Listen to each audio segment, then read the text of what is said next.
Welcome everyone to this Thursday edition of Business Legal Lifecycle TV. I'm Jeremy Stretton and with me is Craig Mason. Hi everyone. And this is the show that we're doing to basically talk about legal issues and give some great information that you'll be able to use in your business. If you're watching right from the beginning, we put up a code word. Please watch the video to the end. If you're watching this on the rewatch, you'll know, or you probably already know what the code word is, and we'll tell you what our free offer is coming out of today's episode. But today's episode is all about startup businesses. And as always, feel free to put a comment on Facebook. I've got an iPad here with the video on here, so if you've got any questions, just let us know. We're happy to answer them as we go. And if you're watching this on the rewatch, then please just you can send us an email on the email that's on the feed down the bottom, or on the comments section on Facebook. So, Craig, you and I have spent the last week at a Elite 500, our business mentor David Dugan event. We got some great learnings out of that. It was intense with Jim Benson, the author of Personal Kanban. For people who may not know what Personal Kanban is, what were the kind of learnings that we got out of that? Yeah, absolutely. So, as Jeremy said, the last 4 days we've spent working on our business. Part of that, obviously, throughout the business legal life cycle, there's a lot of mentioning in there about seeking advice from other consultants, including business mentors, business coaches. We do that, and that's part of the thing that we've just been doing for the last 4 days. So the retreat was about scaling your business. There was two things that we got out of that. Well, scaling your business, obviously increasing the revenue, but costs remaining relatively the same. So out of that, obviously, and we're going to talk about it more, if you don't have the right structures in place, scaling your business may not be as possible as you want it to be, so you've got to think about those sorts of things. The other thing is, what Jeremy was talking about was Jim Benson and the personal Kanban. So that's a way of visualising your work, and there's two rules of it. You must visualise your work, and then you must limit your work in progress. And the way it works is that Jim Benson suggests it's all done in paper in a post-it note system. That's not going to be for everyone. You could use an online version, but essentially you're putting all your options in this page in post-it notes. And so they're all the things you've got on file work, whatever it might be. Then you'll move it across into your doing column. And as I said, you've got to limit your work in progress. And the rule is that you're only allowed 3 things in your doing column at one time. So that's over here. And so the way this is set up is that you've got today, doing, done, and there's a pending column as well. So in your options is every single thing that you've got on in your business, or personally for that matter. Today is when you select, the 10 things or whatever it might be that you want to get done today. You then grab 3 of those and put it in your doing column, and you do them, obviously. Once you've done them, or done one, you move that across to done, and now you're allowed to pull something from your options column or your today column to go into your doing column. So it's all about visualizing your work and limiting your work in progress. And obviously the benefit for that from our point of view is that everyone else in the firm knows what's going on. They know, okay, well, you've got 10 things, you've got 3 in your doing column. You can't get anything else done at the moment until you get one of those things done. So we think it's a pretty good idea. Why are we telling you all this sort of stuff? Obviously, we're here to help your business as well. And there is a relationship between, the personal Kanban and visualizing your work and options and the business legal life cycle. The way the business legal life cycle is set up through the test or through the book is, if you've read it, that you're provided an overview of what you need to do in your business. They're your options. You then, as you go along in your business, there's certain things that the book or the test will say, well, you need to consider these things. They're the things that go into your to-do column or your doing column. So you can grab those things in bite-sized chunks, grab something out of the business legal life cycle, and now that's what you're doing. So it could be, looking into a trademark, whatever it might be. So there is a relationship between Kanban and the business legal life cycle. But today we're going to talk about structures. So. Yeah, and I'd just like to add that it was a really good information that we got from that retreat, and it's something that we'll probably be sharing, or we will be sharing over the coming months as to how we're implementing that in the business and giving some tips and tricks on how that actually works. So yeah, as Craig said, we're going to talk about structures. And the reason we're doing that is basically to give you an idea about what you need to do from a structural point of view in the business, because there are multiple different ways that different advisors will do structures. So I'm going to just flick over slides that we've got prepared. So just give me a second. All right, so that should be coming up now. These are our slides. We're going to talk to those slides again. Please ask questions as you go along. We're happy to answer them. So, as we've called today, structure essentials, and that's all. Yeah, because we're going to talk about the basics of the structures and what we see as being the important points. As everything in this month, so we're recording this in August 2017. It's about phase 2 startup of the business legal life cycle, and so that's circled in red on the screen there. So you can see that that's the business legal life cycle and where that is. Every month we're going to have a different topic that we're going to talk about, but this month was startup because we thought as we're starting up our live TV show, we thought this is a great way of starting up, giving you guys some great insights about business. So the structure of what we're going to talk about today is basically three main things. We're going to talk about personal liability, and so this is really about why structures are so important, and I'll get into a bit more of that a bit later. We're going to talk about the different types of structures, and we're going to talk throughout that about some common mistakes that we've seen with people. Now, these are mistakes that we've seen by people that basically haven't got the right advice. And as I said before, there are many ways to be right, and so what you need to do is get the right advice, make sure that your consultants are all talking and get that right. So I'll flick over to the next one, which is about personal liability. I think it's important to start at this point because it's important to understand what we're talking about. A lot of people in business, they don't realise that if they start their business under their own name, that they're personally liable for all of the debts of that business. A lot of them don't think about that. A business is not a separate legal entity. A business is the person who operates it, and that person is liable. So that's why the entity structure was set up. And what that means is that if you run a business in your own personal name and you have a house or other assets, cars, boats, and you get into trouble, they can be attacked. So running a business in your own name, we think is a pretty bad idea from a legal point of view. Sure, there can be some accounting reasons to do it, but from our personal point of view, running a company through yourself as a sole trader is pretty dangerous. You got any thoughts about that, Craig? Yeah, absolutely. I agree with everything you say, Jeremy, obviously. But the prime example is you're operating a business in your own name. And an example I can think of is where the business was supplying goods, building type materials, and they gave some advice about how to use a particular thing, that it was relevant for what they needed it for. Turned out it wasn't, or at least allegedly wasn't. And they were then sued personally for the negligence of the advice that was provided. So, their house is now available for the creditor to attack, or any other assets in their own name. So, yeah, it's obviously important. If they had a company, they could hide, to a certain extent behind that company. So, or some other structure. So definitely, sole trader is something that we wouldn't, in the right circumstances, yeah, but there's plenty of other structures that would be a better way of doing it. So. And I think that's the important thing, isn't it? That in the right circumstances, it might be right. You may never have a problem. You might not have a problem for 30 years in business, but it's setting yourself up just in case something goes wrong, because you might have a downturn in the market. In your market, you might have a downturn. Say that right? With your clients, you might have a personal downturn. You might get sick. A family member might get sick, and you can't operate your business. So you've got to think about always protecting your assets and setting up your structures, and there are great ways to do that, and that's what we're talking about today. Yeah, absolutely. Yeah. Great. All right. So let's go into so that gives you the overview of what we're really talking about as being the problem. And so what we're going to talk about today are the 6 different types of structures. Now, they are, as per the slide, companies, as Craig mentioned before, discretionary or sometimes called family trusts, unit trusts. We'll talk about a bit about those. Partnerships. They're kind of going out of fashion a bit, but they're still pretty popular in certain areas, so we'll talk about those.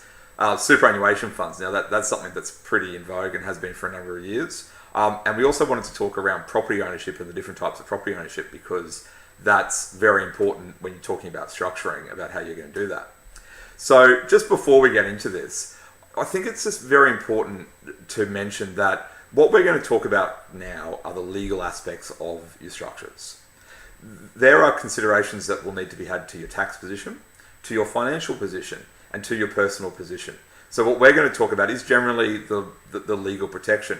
But in anything where you're getting advice from consultants, and the business legal lifecycle is built to address this issue, you need to get advice from your team. So you need to, at the beginning of the business legal lifecycle, in the book, I talk about the fact that you need to set up a team of advisors, and you need to set some goals and a few other things. That's in phase one, conception.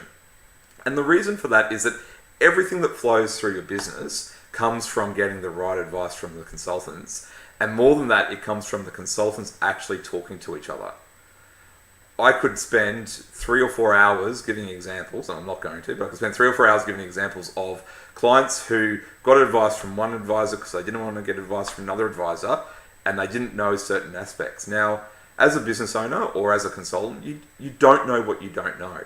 I don't know some aspects of my clients' structures. Their accountant knows that. But I will find that out if we sit down and talk about it in a holistic view between all of the consultants. So I don't mean to get on my soapbox, but I think it's just very important for anyone who's thinking about setting up a structure that they talk to all of their advisors, make sure that their advisors are talking together and they get the right advice. Because as I said before, and you'll hear me say it often, there are many ways to be right, especially with structures, and there are many ways to do things, and you need to make sure that you get it right.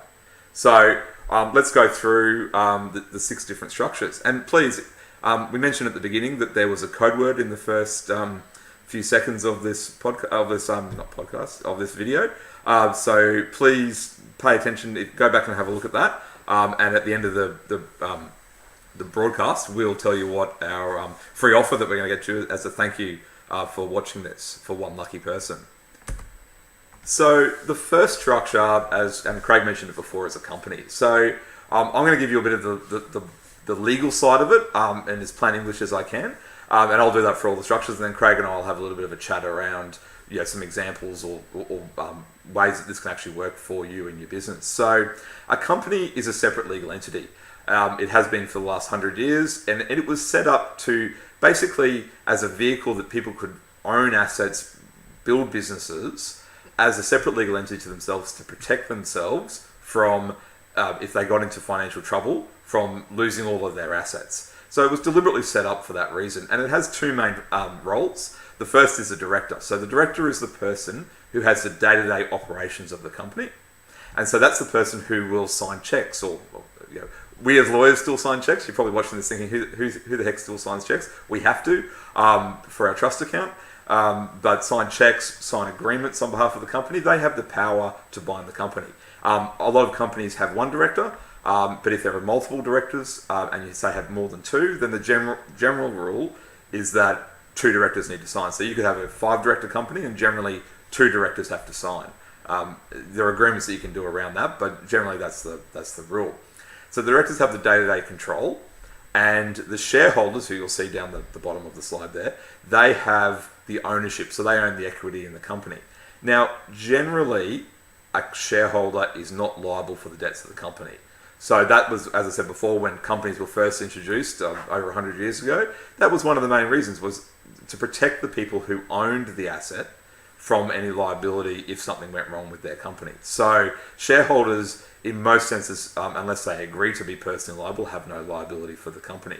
So they're the 2 main roles. So Craig, what do we see as issues that commonly arise with a company structure? Yeah, well, there's probably 3. I mean, and it surrounds the director. So as Jeremy said, they're not. The whole point of it is to not be personally liable. But over the time, that's broken down due to certain things. So with a director, you might be personally liable for insolvent trading if the company goes into insolvency.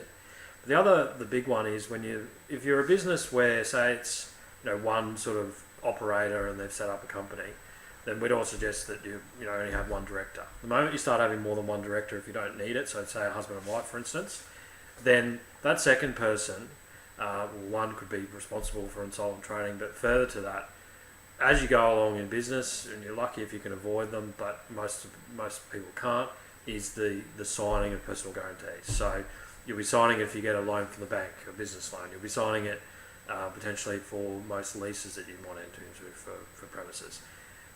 Various things like that. Suppliers, if you're getting suppliers, you're probably signing personal guarantees. So do you want to explain what a personal guarantee is and how it works? Yeah, so it means that you are now, you're not the company is separate to that. So you're now personally guaranteeing the debts owed by the company.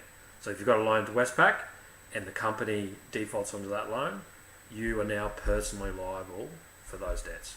Same with supplier, you're getting widgets, you'll have a credit application, you will sign a personal guarantee. So it's important in business to keep track of those personal guarantees. As I said, it's very hard to avoid signing them, but when you do sign them, put them somewhere so you actually know that you've signed it, create a spreadsheet, whatever it might be. Because knowing where you are personally liable, obviously if something goes pear-shaped along the way, you want to be able to consider where you're personally liable and hopefully try to protect yourself from a personal point of view. So that's probably the main thing that we see.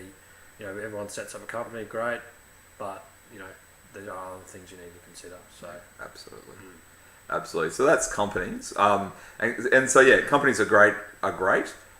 There are different tax considerations for companies.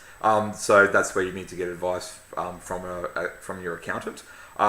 But they're great for shifting that liability and for really helping business owners to be able to structure their affairs in separate manners rather than just being a sole trader.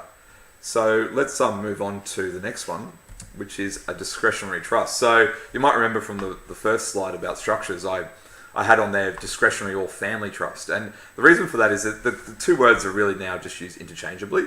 A discretionary trust essentially is a trust, and I'll explain what a trust is in a minute. But it gives the ability to be discretionary in who gets the income or the assets from that trust. So I might explain that a bit more after I explain what a trust is. So a trust is another separate legal entity. It has a number of component parts. First of all, it's got a trustee. So that's like the director of a company. That's the entity that has the day-to-day running of the trust. It has an appointor.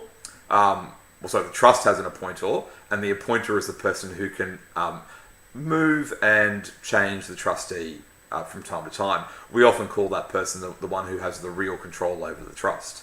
Then you've got the trust itself. Now, a trust is, as I said, it's a bit of I like the term a legal fiction, in the sense that we, as lawyers and lawyers in the past, have made up this thing of a trust. And it's basically governed usually by a document of 30 to 40 pages that sets out the terms of that trust. And it will have the trustee listed, and the trustee will have certain powers over what they can do. So they'll be able, it's usually, from clause A to clause ZZ, and everything in between of what they can talk about, and what they can actually do on behalf of the company. So they can buy property, they can enter into loans, anything and everything that you've ever thought of that a natural person can do, a trustee can do on behalf of a trust. But like a company that has shareholders who own the company, a trust has beneficiaries. Now, the beneficiaries in the discretionary trust, don't own the trust. They merely are entitled to a benefit from the trust. Now, what does that mean? That means that if the trust earns $1,000 and it has two beneficiaries, then the trustee can determine that the income is split 50-50, so $500 each. Or it could determine, the trustee, that is, could determine that the income is split $100 to one beneficiary, $400 to another beneficiary, $50 to another beneficiary, and $450 to a fourth beneficiary.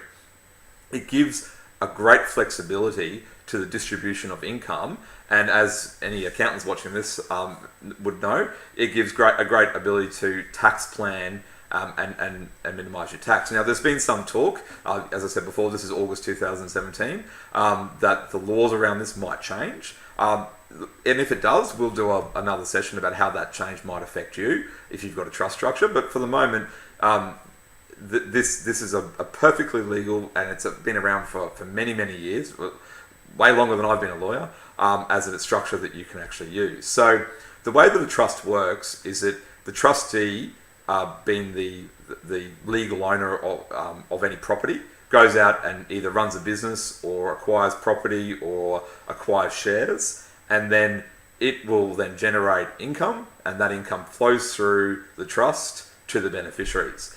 If a capital item is sold, and not to get too technical, but a capital item might be a house or a share, then there can be what we call a capital distribution as well to the beneficiaries. So a discretionary trust is a very handy asset, and we call it a family trust because there are millions of these of these trusts set up Australia-wide and probably worldwide, because there are similar structures in other countries. And most of the time, most discretionary trusts are family trusts, in the sense that a discretionary trust will list a beneficiary. So I might be, Jeremy Stretton might be the trustee the beneficiary of the Stretton Family Trust. Then, by virtue of me being the beneficiary, sorry, I'm saying those two interchangeably, but of me being a beneficiary, all my family members, my wife, my kids, and my extended family are all potential beneficiaries. But it's the trustee who has the choice over what they actually do with that income or the assets of that trust. So it's a great structure for asset protection, especially if you're going to acquire, say, a property asset, because if it's going to be positively geared, then it can be really good. Again, for the accountants out there, you can't distribute a loss. So if you negatively gear a property in a trust, you can't distribute that loss to multiple different beneficiaries of their income. But there are other ways that you can do. I'm sure that other people would know that as well. So I think that the discretionary trust is a great one. It's one that we see quite often. So Craig, what kind of examples can you think of about people who've done that? Yeah, well, look, I guess I'd go back to what Jeremy said at the beginning about seeking the advice of the advisors and going through everything with them, because we see a lot of people that have got trusts set up willy-nilly. What's this one doing? What's that one doing? What does that own? Why do I even have this one? If that doesn't own anything, I set that up in 1986. So, seek that advice and get it holistically, between all the advisors, financial planners, accountants, lawyers, and all that sort of stuff, to make sure that you're setting it up for an actual reason. Obviously, there's a cost involved in setting it up, so there's no point doing it if you're not going to use it. There's ongoing costs as well of having a trust, extra tax returns, those sorts of things. So you don't just do it just for the sake of doing it. It's a kind of a cool thing to do, I guess. Have a trust, but it's not for everyone. But it's probably one of the more recommended strategies. But again, seek the advice. And the thing in terms of a liability point of view is that the trustee can still be personally liable. They just indemnify themselves out of the trust. So if there's insufficient funds there or assets, whatever it might be, then they can still be personally liable for the balance. So it's not a total avoid all liability. So that's something to keep in mind when you're setting it up.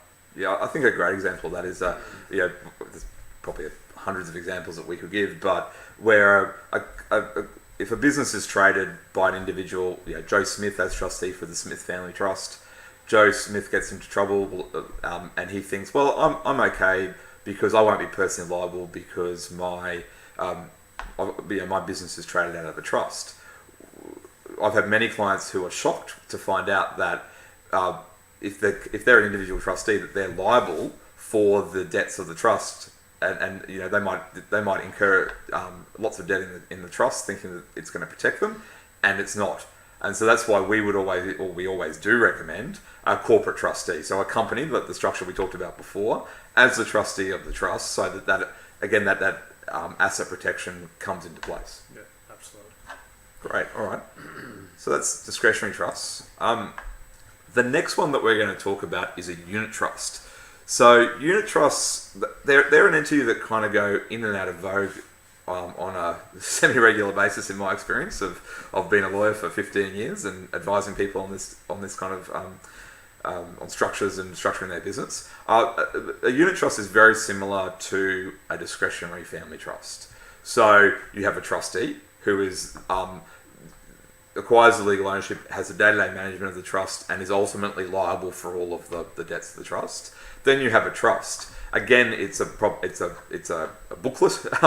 trustee, that has all the rules of the trust, and it will give the trustee certain powers, and it will have who's entitled to the benefit of the assets and the income of the trust. And that, as you can see from the slide, there's no real magic here, it's up on the screen, are the unit holders. So you might have a unit trust that has 100 units, and you might have one person owns 50 units and another person owns 50 units.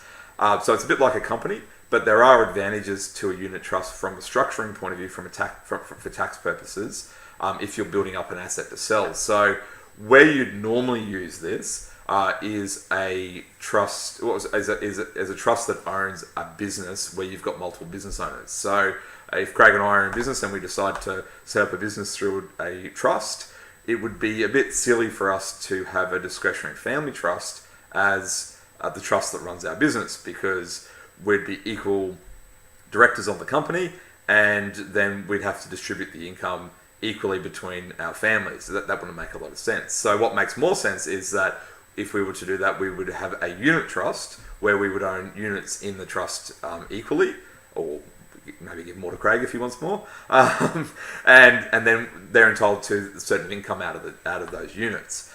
And I think that one of the important things to remember here too, and this is a good time to bring it up, that whilst we talk about companies in one sense, discretionary trusts in another sense, and unit trusts in another sense, all of these structures can be merged together. So in a common unit trust structure, and as someone who's set up a lot of these over the years, you'll have a unit trust.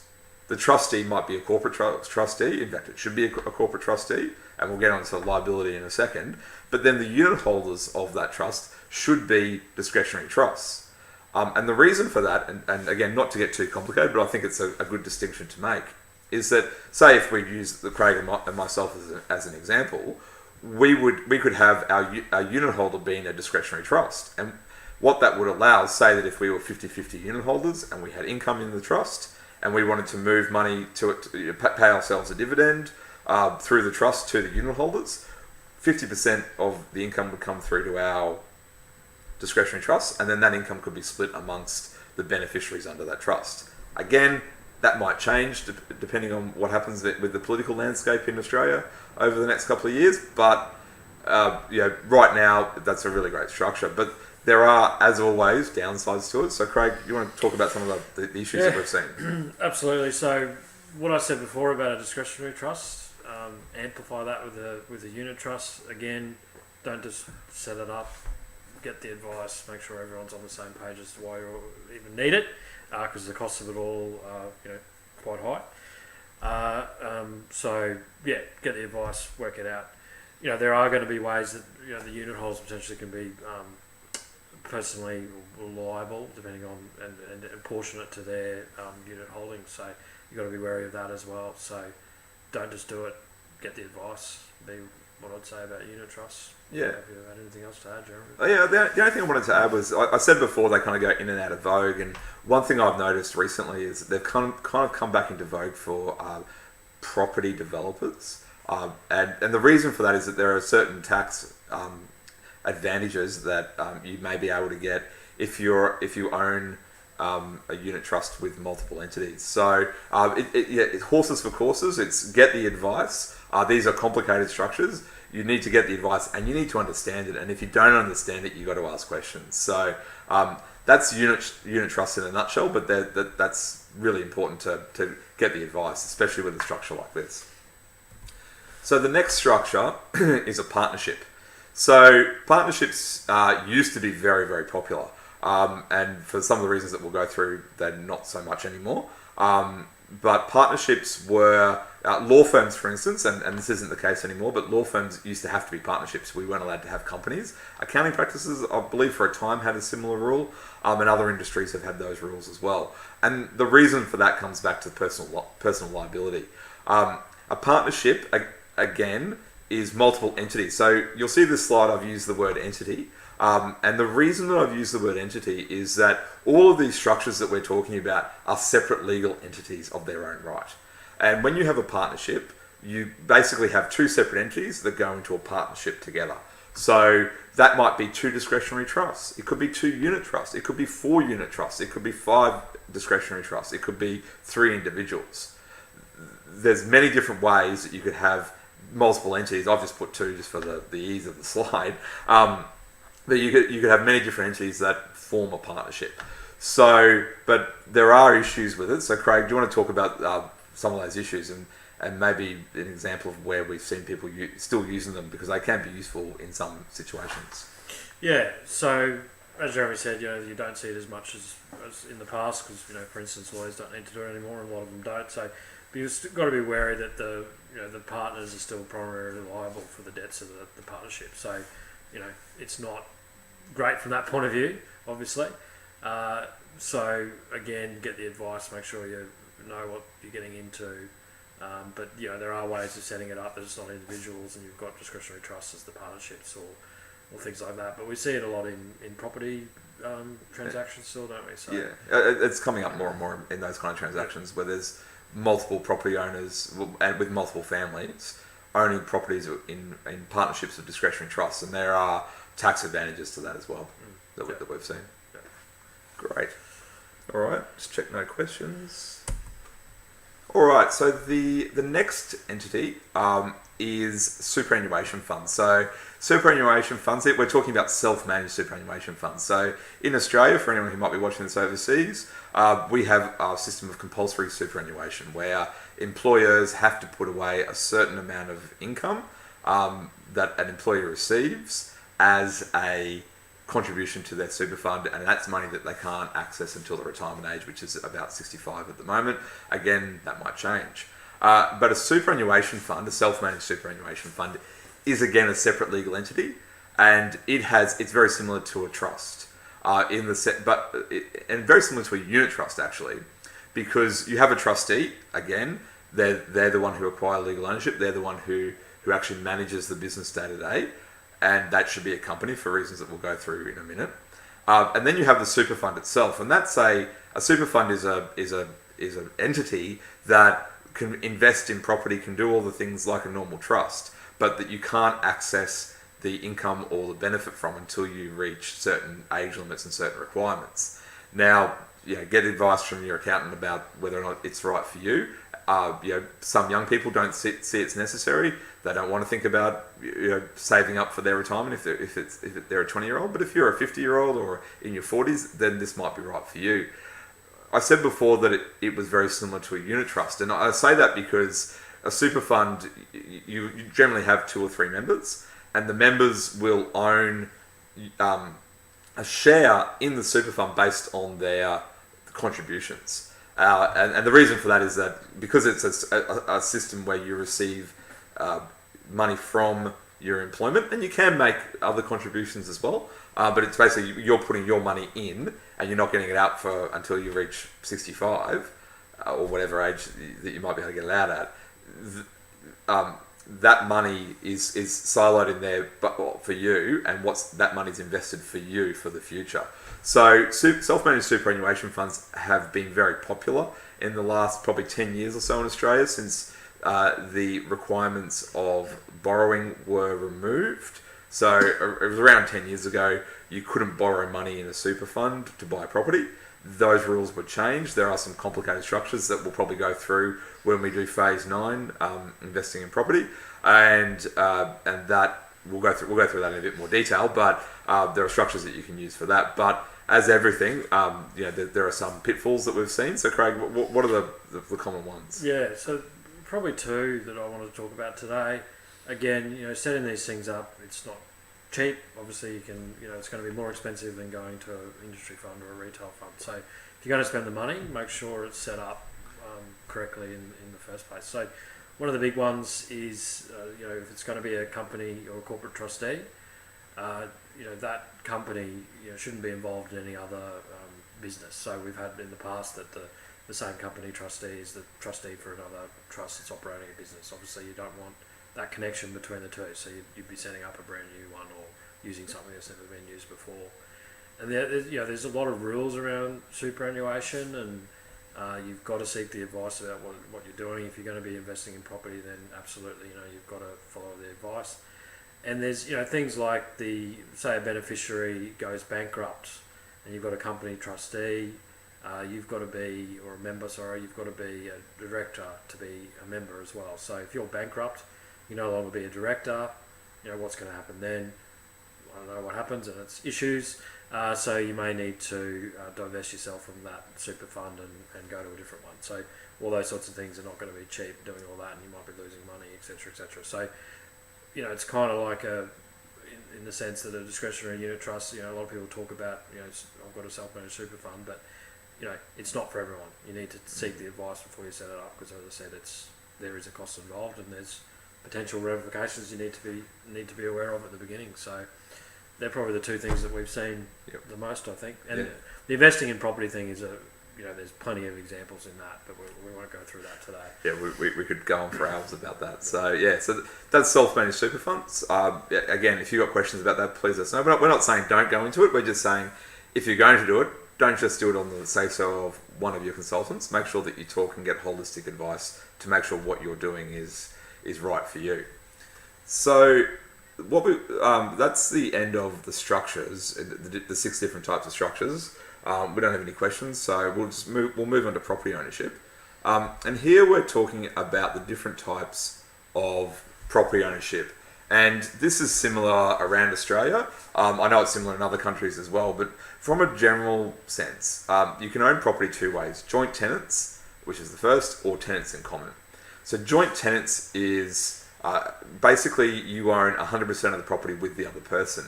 And the main way to think about this is that if you own 100% of the property with someone else, if something happens to that person, if they unfortunately pass away, then the property automatically goes to the other person. So this can be great and is widely used where a husband and wife own property. And you want to ensure that as a husband, want to make sure that my property goes to my wife without any problems. So that if something happens to me and I pass away, that my wife gets the property straight away. So that's joint tenants. Very common structure, but vastly misunderstood with people, and something that you shouldn't do if you do want your property to go to someone else other than the person that you own property with. So if you own property with another individual, what you want is to be tenants in common. And tenants in common is essentially the opposite. So you will buy the property and you will own it as a percentage that the owners desire. And that might be 50-50, you might go 70-20 or 70-30, or 70-20, can't add up, 80-20, 70-30. And usually that percentage is worked out based on who's contributed what to the property. Some people do use tenants in common from an asset protection point of view. So they might, if you've got a husband and wife, and the wife is a business owner and she needs to take loans out, her income is needed to buy the property, but she has liability, then sometimes people will buy the property. You buy the property with, say, 99 shares to the husband and 1 share to the wife, so they're both on the title, so that they can get the loan. But they might split the property that way, so that if something happens to the wife in her business, and she's the director of a company, that the asset can't be attacked. So that's just one example. There are many others, but tenants in common, that's an interesting one from an asset protection point of view, isn't it, Craig? Yeah, 100%. So, we won't talk too much about estate planning and those sorts of things now, because there's a whole phase about that. But it's one of the more popular estate planning strategies as to how you've got property owned. So, tenants in common, as Jeremy said, you can gift your percentage of that property to someone else. If you wanted to go directly to your spouse, for instance, then you're going to be joint tenants. But one of the things to be wary of, we talk to a lot of people, how's that property owned? Oh, we're both on the title. Well, that's not actually a true answer to the question, because as tenants in common, you're both on the title as well. So you've got to go a bit further than just we're both on the title. It's, well, are you joint tenants or tenants in common? So on your title, it says what you are. Mm-hmm. And you could have a mixture as well. So there could be 3 people, 2 of them are joint tenants for 50%, and then the other 50% could be owned as tenants in common. So you see that with children owning properties with parents potentially, those sorts of things, or other friends or whatever it might be. So yeah, from an asset protection point of view, estate planning, it's quite a simple thing, I guess, to put in place, but it potentially can really help from that point of view. So it's more than just you're both on title. Have a look at it, seek some advice again, so it's something you need to be aware of. I think also there are some consultants out there who won't spend $30 to get a title search. It's $30. Yeah. Get one, because a lot of people may not understand what their property was. It might have been done 30 years ago and they don't remember what actually happened. So getting some understanding is pretty important. And for the sake of doing a search, you can know the answer within a few seconds of doing that search. All right, so that's our talk about structures. Let me just switch back off from the slides. I just check. We don't have any questions. Look, thank you very much for watching this episode. This is a weekly show that we're putting on. Today we're a day late because we were at our conference, but we're getting some great learnings, which we believe is going to be something we're going to be able to share with you guys, and it's going to be of great value to your business. So the next Business Legal Lifecycle TV show will be our Monday, Quick Fix Monday. And Craig, do you want to talk about what we're going to talk about? Yeah, so Monday, join us, as Jeremy said, 10 to 15 minutes. And Monday the 14th is going to be about 5 ways to implement the business legal lifecycle in your business. So pretty exciting topic, something we're pretty passionate about. So Monday 14th, we'll bring that to you. Great. All right. Thank you everyone for watching. Now, at the beginning of and throughout the show, I mentioned that there's a free gift for someone who can who can get a code word and send it to us. So please send it to us as a direct message to Stretton Mason Lawyers. That comes to myself and to Craig. Go back to the beginning and you'll see the code word. And what we're going to do for the person who does that first, so you've got to get in first, is we're going to give you, send you a copy of my book, The Business Legal Lifecycle. So this book goes through the business legal lifecycle from go to woe. It goes through all the different phases. The things that I worked very hard on was putting in some really great examples of when you should do things in business and where other people have failed and not done those things in business and what the consequences of that have been. I've also tried to give examples of where the people have done it right and the benefit that has had to their business, because you can look at the negative too often, can't you, Craig? And the positive is pretty important as well. So if you'd like to get a copy of this book, for the first person, we're going to give that away free. If you go back and have a look at the code word at the beginning, and messages, just private messages, don't put it up in the comments, private message it to us. And if you are interested and you're not that first person and you are interested in getting a copy of the book, then it's available at Amazon and all good bookstores. And I keep on getting asked in the podcast interviews that I do about what all good bookstores mean. And, well, it means any bookstore that has my book in it. So if they don't have my book in it, then it's a bookstore. So, look, thank you everyone for watching this episode. We'll be back on Monday, as Craig said.